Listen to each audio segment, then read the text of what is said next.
Hello guys, and welcome back to this channel, where today guys I'll be showing you how to delete Podia account. So guys, the first thing that you of course need to do is go to Google and type in podia.com. After that, you just need to go and log into your profile or register to Podia if you haven't already done that, of course. But now guys, let's see what we actually have in front of us here. So as you can see in the top side of the screen, we have site, blog, products, community, email, audience, and sales. In the top right corner, we have, as you can see, your profile and everything about it and your messages. But now guys, let's see how you can actually go and delete Podia account. So first of all, what you need to do is go to the top right corner and click on your profile icon. Then out of all of these options, you need to go and click on the account. And here you'll have a lot of options again.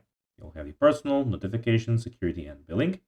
You need to go and click on the last one, which is the billing tab. Then scroll down, and here you can see a gray. You can delete your account at any time. Click on delete your account, put the reason why you want to delete account, say that you understand everything, click delete account, or of course, if you change your mind in the last second, you can click keep account, but clicking delete account will of course delete your account. So guys, that will be everything for this video. I hope that you found this video informative and entertaining, guys. If you did, don't forget to like this video, share it, subscribe to the channel, and put the notifications on, as guys, this really helps us grow our channel. So if you have a few seconds, it will be pretty cool if you could do this for us. So guys, that will be everything for this video. I hope you enjoyed it, and guys, as always, I'll be seeing you in the next video on this YouTube channel. Until then, as always, bye guys.